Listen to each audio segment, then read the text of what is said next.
Hi guys, so I'm gonna read All Star Comics number 4. So this is a Justice Society story. So featuring the Flash, the Spectre, Doctor Fate, the Green Lantern, Hawkman, the Hourman, the Sandman, the Atom, and Johnny Thunder in their this is their second adventure because the last one was number 3. But the Flash breaches Washington. Gangway, here I come, America. Here we are, the FBI building. Dr. Fate hurries from his lonely Salem tower. I've gotta hurry so I won't be late. Heads up, everybody. The Hourman is coming through. The Sandman and the mighty Atom scatter crowds in their mad haste. Through the air sails the mighty Hawkman. Ha! I'll try my luck at the windows. See if I can guess which one leads to the meeting. And last but not least, the super powerful Green Lantern Inspector. What the? Oh, it's the rest of the Justice Society. Right the first time, Chief. So, yeah, when this comic was written, J. Edgar Hoover was the FBI director, because this was written or released in 1941, before America entered just before America entered World War II. Now that you're all here, let's get down to cases. I've called you here to help the USA fight its internal enemies, spies and saboteurs. America, as you know, allows free speech and free press, but our generosity and liberality is being taken advantage of by undercover agents of foreign countries. I've always wanted to get my hands on a couple of those birds. Our loyal newspapers are threatened with bombings if they dare to print the truth about the totalitarian nations. Our munitions plants are wrecked, and innocent women and little children are often victims of the force of the explosions. They pretend friendship and steal our defense secrets. Even our colleges are overrun with alien teachers and students, preaching hatred for democratic ideals, telling young men and women of America that freedom is useless, outmoded. Soapbox orators stir up class and race hatreds. Strong-arm tactics are being used against our patriotic but helpless workers. I'm going to enjoy this job, and so am I. They must stop. America is a land of freedom, and it must remain so. I know a widespread, powerful organization is at work in America, plotting sabotage and revolution to pave the way for the dictator nations, who seek to overcome us with fire and sword. Your job is to rout out these rats, stamp them from the USA. Freedom is too precious to lose without a fight. I prepared sealed orders for each of you. Memorize them and then destroy them. Your battle cry is, "For America and democracy." I hope I get the job of cleaning up the colleges.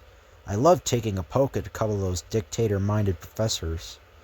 Their buns and other organizations are planning ways of overthrowing America and giving all its golden wealth to the totalitarian powers. Nip those plans. Give America the freedom it loves. I and all the people of the USA depend on you. You can count on us. And how? Stirred to their inmost being by the needs of their country, the members of the Justice Society are resolved to succeed. We'll do our best, Chief. If we can't stop them, nobody can. Come on, boys, let's tear them to pieces. A free fight and no holds barred. Gangway! Answering their country's call, the Justice Society go to war against the subversive activities of the Fifth Column. For America, Justice Society members! For America and democracy! The Flash prepares to carry out his FBI assignment. Let's see what these sealed orders look like. Proceed to manufacturing centers in Michigan and Wisconsin. Un-American propaganda is being spread among workers. Must stop. That means it's up to me to stop it.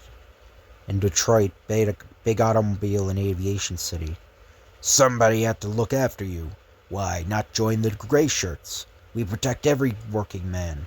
We fix things for him so that tremendous wages are paid and better working conditions prevail. But the Gray Shirts don't believe in freedom for men. They believe in the dictator nations. Oh yeah? I tell you, the best government for you people is under a dictator. He'd watch out for you. The Flash arrives just as the disgusted worker leaves the group. Nuts! Hey, we want to talk to you! The Gray Shirts try to persuade the worker. Next time you won't be so free with your tongue. give it to him. Beat him up plenty. I believe in America, and you rats can't make me change my mind. Suddenly, boy, my left fist's a machine gun, and my right is a trip hammer. Some fun. Oh, oof. Gulp. They got their chins and heads beaten flat all of a sudden. What happened? I stepped in and took a hand. 2 hands. My speed is so great that it was as though a steel hammer was slamming them. But never mind that. I want to talk to you. You seem like an American. I am an American. I hate those gray shirts who try to undermine our freedom and preach dictatorship to us. But what can we do? You speak to the workmen. Tell them to be ready to step in and give those gray shirts a dose of their own medicine. But wait till you hear from me. Swell. It'll do the boys good to get a sock at those bullies. I've got to encourage these men to fight against these isms themselves. So every one of you must join the gray shirts and learn what benefits a totalitarian government. Hey, what's happening? Blitzkrieg, brother. Just a blitzkrieg. After getting him away from the crowd, the Flash searches the foreign agent. Am I dreaming this? Or is it really a hurricane? Ah, I found your address. Now let's go. I can't breathe. Oof. Swell. That means you can't talk about your lying theories. I wish I could keep you this way. Seconds later. Woo, what a collection of propaganda you've got here. Who are you anyway? And what do you mean, invading my privacy? You have no right. The hypocrisy of the spy enrages Flash. Splat. That's just like you rats. Lying about your rights under a constitution you're trying to overthrow. It's only in a free country like America that there is any privacy. I don't often lose my temper, but... back to the workman dashes the Flash. I'll show them the type of man they've been listening to. Hello there, I gathered the boys together. The Flash takes the workman towards the agent's house. Come along with me. I want to show you how you've been duped by foreign spies and agents. That's just what I told them. Keep out, or I'll shoot. I've already notified the police. The more I see of you, the madder I get. Scram! On your way, nuisance. Help! Now see for yourselves. All this propaganda, leaflets, booklets, posters, all made in totalitarian nations. Holy jumpin' catfish. We were dopes. Let's go after those gray shirts. We had the wool pulled over our eyes. Just a minute before you go. Here's a letter to that rat from his government.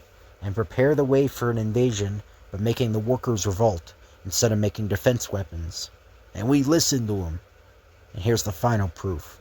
Signed checks by a foreign dictator. And now you know he was employed by foreign governments to spread their doctrines. Wrought to anger by the way they had been duped, the working men start for the gray shirts. Their camp is over this way. Maybe we can surprise them. The Flash gets to the gray shirts' camp, far ahead of the workers. Hey, they're armed with guns. I gotta do something about that. Yo, my gun! It's gone! You won't be needing it. Why, it's gunman Joe McZeno. He's got a police record as long as my arm. And Dagger Dan Donnelly. These gray shirts are crooks, murderers, thieves. So that's the kind of men these dictator nations use in their spy ring. He hurls the rifles with such speed that they become embedded in the tree trunks. This is one way to put these guns out of commission. The American working men and the treacherous gray shirts meet in the meadows. Try and pull the wool over our eyes, will ya? This is for America, and this, and this. Oof, oh, help! At last, America is waking up to the dangers that face it. Look at these boys go to work on those rats. Freedom is looking up again.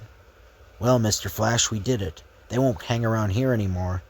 Turn them over to the police and have their fingerprints looked up. They all have criminal records. Criminals, eh? That makes me feel like beating them all up all over again. No, please, oh why? Oh why did that guy with the wings on his hat have to show up here? You beat us all right, but wait till you see what happens to the Liberty. The Liberty? Say, that's a refugee ship. It's due back to this country in a few days. I've read enough of the methods of spies to learn how they intend to blow up that ship. But how? While the Flash is racing across Ohio and Pennsylvania, we find the Liberty in mid-ocean. In the coal bin of the ship is a glass vial filled with a terrific explosive, and also an acid that will eat through the glass of the vial when the ship is about in mid-ocean. The Flash nears the doomed ship. "Show me the way to get below. Don't stop to argue. There's a time bomb on the ship." "I ain't heard no ticking." It ought to be in the engine room. An explosion there would do the most damage." "The boiler room." "I think it's the Flash." "Yeah, gosh. I can't find it anywhere. Maybe I'm wrong. Maybe there's no time bomb at all. Maybe there's a submarine waiting out there. Now, which to look for, bomb or submarine?" Meanwhile, the acids eat through the glass of the bomb. Will the refugee ship go up in flames? And it's like tick, tick, tick, tick. I better get up on deck and look over the ocean to see if there's a submarine. If a submarine is... Whoa, coal! Say, that's an idea. The air rains coal as the Flash searches. I almost passed this place by. It's the first place a fire would start. Ah, success. Hope it hangs together till we hit the water. Needing air to explode with force, the bomb splutters in underwater. Ooh, that was close. Hey, I've seen that mark before. If I can check up on where it came from, I'll have a clue as to who's manufacturing the foreign spies' bombs. I gotta get to an FBI office. They'll tell me where this glass is made of. Invisible to the human eyes because he is moving so fast, the Flash searches the FBI files. The files! They're moving by themselves." Not even these trusted USA agents know that I'm on this, so I can't let myself be seen by them. Aha, here we are. And the Green Lantern, with his strange, weird powers, is indeed a man to be feared by any evildoer. Grimly, he opens the sealed letter orders from the chief of the FBI. What do we have here? Green Lantern. The radio is one of the first lines of national defense in war. It would be used to bring our far-stretching borders closer together. Lately, reception on many important wavelengths have been unusually bad. There is reason to believe a foreign power is causing sabotage. Investigate this at once. Sincerely yours, J. Edgar Hoover. I rather hoped this would be my assignment. My radio experience should prove invaluable. Next day, the Green Lantern resumes his normal identity as Alan Scott, radio engineer employed by the Apex Broadcasting System. "And how is the charming Miss Irene Miller this morning?" "I've been waiting for you. The boss wants to see us." "The office of the president of the broadcasting company. No doubt you know radio reception has been pretty bad as of late." "Uh-oh, lightning struck twice. Something must be wrong with our transmitters. Alan Scott, I want you to inspect them. Miss Miller, we'll take down your findings." "Alan, I have a feeling that it's not our transmitters that are at fault. I have a feeling it's sabotage." This is later. "What?" It's your job to see that the dynamo keeps going out of commission no matter how many times your company has repaired it. You are trusted here. You can do it. No one will know." "I won't. I refuse." "Traitor. The fatherland knows how to deal with such as you." "Kill the traitor." A living hurricane dives into their midst. "I don't like your uniforms, and I don't like your faces either." Unknowingly, one of the assailants throws a weapon to which the Green Lantern is not immune. A glass bottle. A non-metal. I thought it was wooden objects. I guess they changed it so it'd be more vulnerable, but anyway. And lays him low. Smash. "Cowards, you cowards!" Instinctively, the Green Lantern staggers in pursuit of the fleeing foreign agents. "Got to stop them. Got to." Suddenly, a figure leaps from out of the shadows. It's the Green Lantern. "Brother, your experimenting days are over. Starting as of right now." "Look, a masked man!" With a quick movement for one of his bulk, the Baron wheels about... Wait, did I miss a page? This is in the wrong order. Just one sec, I'm gonna check if I missed a page or not, I don't know. So sorry about that, yeah, I did miss 2 pages. So the Green Lantern sees the men race to a waiting plane, enter it, and take off. The Green Lantern springs into the air after the speeding plane. They're not going to get away so easily. Like a giant bird, the plane flies into a mass of clouds. And though the Green Lantern watches with keen eyes, the plane fails to reappear. Strange, it's as if it was swallowed up by the clouds. I can't understand it. Later that day, Irene Miller arrives. Alan will laugh on the other side of his face when I solve this case. I think I'll look around here first. As she steps into the transmitter station, she is just in time to see. We heard you have refused to aid your fatherland. For that you must die. I told your men before, I'm an American.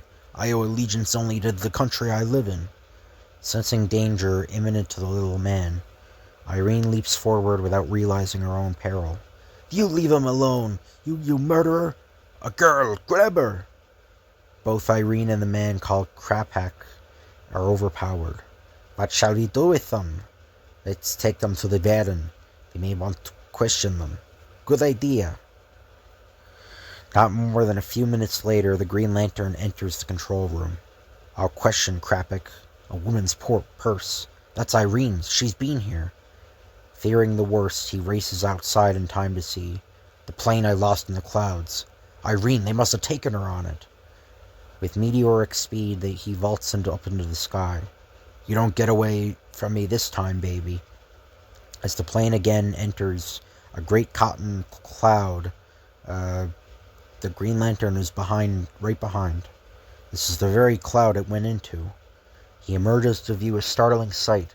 A gigantic dirigible floats against a background of billowy clouds. A camouflaged dirigible. The vents send out smoke that surrounds it and makes it look like a large floating cloud. Inside the great airship, Irene and Krapak are brought before the Baron. Krapak, you should have damaged the dynamo. I will see to it that your relatives in the fatherland suffer for your indiscretion. Is that the machine that is responsible for our bad radio reception? Ah, yes. This machine is the fatherland's device to jam all radio frequencies and hinder reception. Krapak could have helped us by damaging the dynamo until we were ready, but he refused. So this dirigible just floats like an innocent cloud over the network radio tower. Our radio tower's jamming our wavelength. Clever, isn't it? Whenever we want, we shall be able to cut off all broadcasts in your country. We are experimenting on it now. Suddenly, a figure leaps from out of the shadows. It is the Green Lantern. Brother, your experimenting days are over, starting as of right now. Look, a masked man! With a quick movement for one of his bulk, the Baron wheels about, sending crackling electric waves, shooting at the Green Lantern from a machine, alongside the transmitter. And this is a new secret weapon we are experimenting on.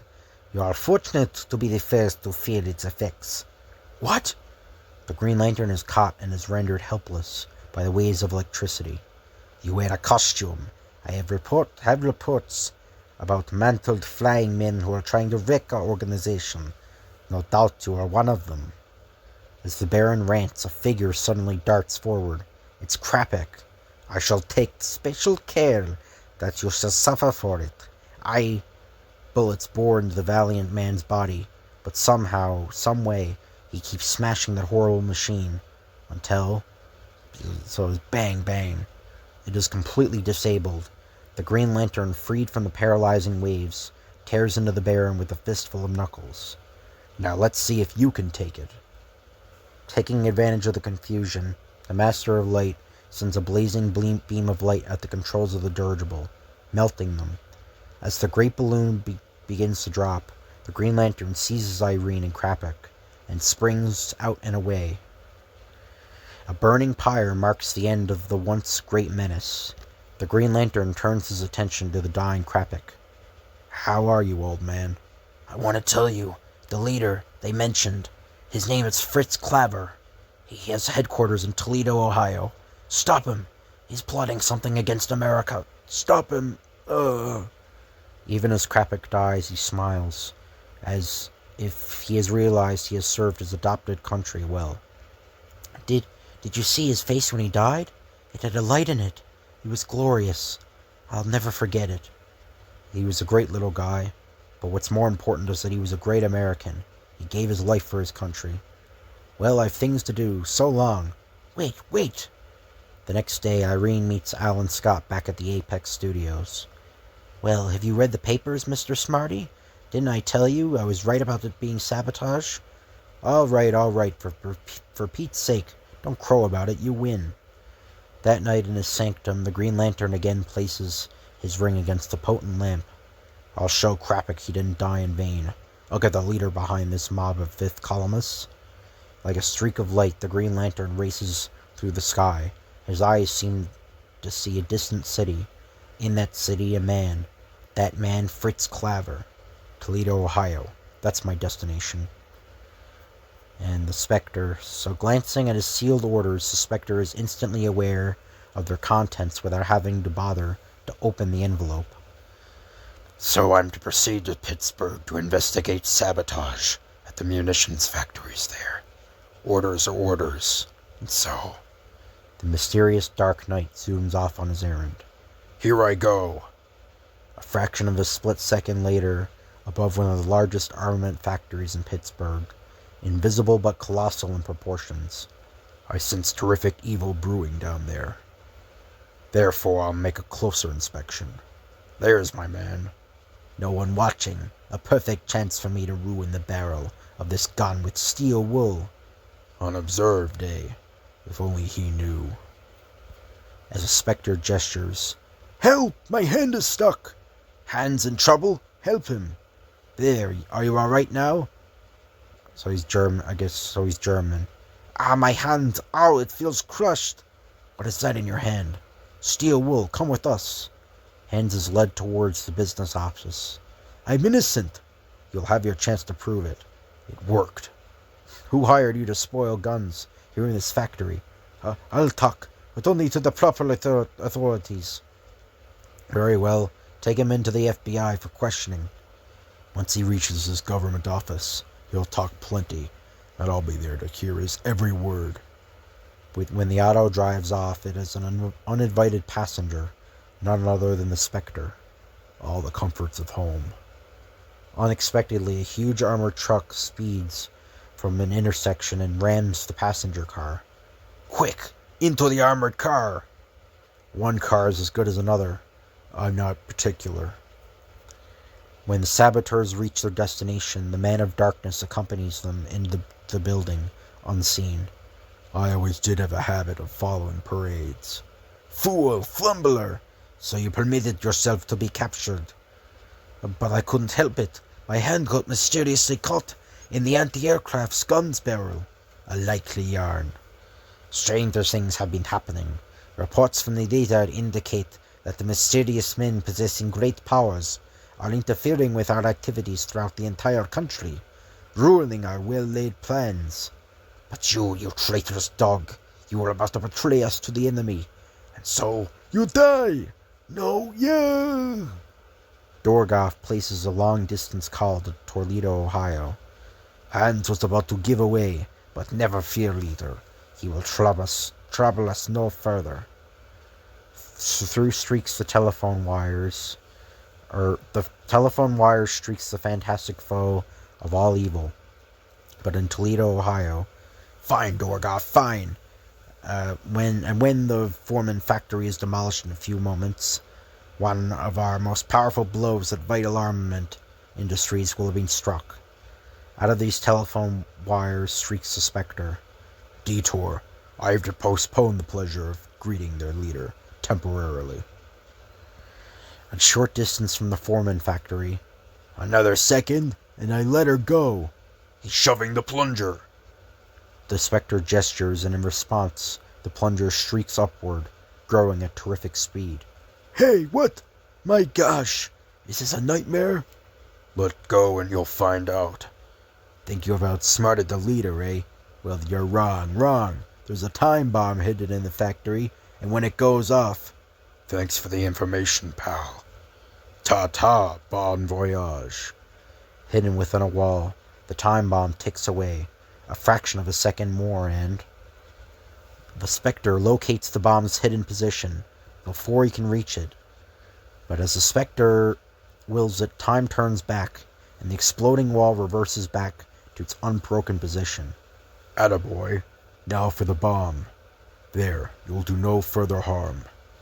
Back streaks the Man of Darkness towards the Saboteur's hideout. Now to fix those fifth columnists, so that they feel as all 5 columns had fallen on them. But as he enters the building, Gone. the Spectre summons up a vision of what has occurred while he has been gone. So that's what's stirring. You want a copy of the Army's new gun plans? Just leave it to me. Racing swiftly, the Spectre follows Dorgoth's trail, discovers him in the midst of perpetrating his dark deed. Thank you. Would that be all? A miniature camera within Dorgoth's lapel, insidiously clever. When Dorgoth departs, the Spectre follows him to where the remainder of the Saboteurs are gathered. Were you successful? It was easy. Now to develop and enlarge the film. After the process of developing the film is completed. No drawings in that photograph? What? Instead, the face of a mystery man. A ghost. Paging me, gentlemen. That's him. The guy in the picture. There are only 3 of us. And only one puny man to oppose us. Rush him. The Saboteurs dive from the Man of Darkness. But as they touch him, they careen back with howls of pain. Yo! Why, gentlemen, I do believe you're shocked. At the terrified men attempt to flee, the Spectre freezes them into immobility. Don't go. I want to ask a few questions, and I want to ask answers. Who is the leader? You'll learn from me nothing. Then let's see what the so-called brain of yours has to say. So it's Fritz Claver who's to blame for the nationwide fifth column activities. Fritz Claver of Toledo. Holy smoke! As the Spectre departs, he steps suddenly into what appears to be a bottomless abyss. I'll have to... What? I seem to have been drawn into the occult world. These strange globes ahead. What can they be? As a series of brilliantly colored rays stab at the Spectre, his figure commences to fade from view. Those rays, robbing me of even this temporal existence. But I can't permit them to destroy me. Eternal peace. How I welcome it. But I must not think of myself. The United States. Down there on the earthly plane. I got to get back there. Save it from the fiendish machinations of the fifth columnists. In answer to the Spectre's fervent desire, upon his finger materializes the all-powerful ring of life. Unlimited power. Throbbing. Pulsing through me in torrents. Forward streak the malignant globes in their desperate attempt to destroy their victim. You're asking for it. Whirling and smashing together under the impact of the rays, the globes are completely destroyed. So perish the vampire globes. And now back to Earth. Forward streaks the Spectre. On to Toledo, Ohio, and the Fritz Claver. And Simon Bernard Bailey there. So that's part 1 of All-Star Comics number 4. I hope you guys enjoy this video. If you could like, comment, and subscribe, that'd be appreciated. Again, I'm going to read Batman, I think number 497, the Batman Nightfall story, or one of them. One day I'd like to do the whole Batman Nightfall, but that's years away. That's very distant away. But anyway, thank you all for watching. I'll see you guys later.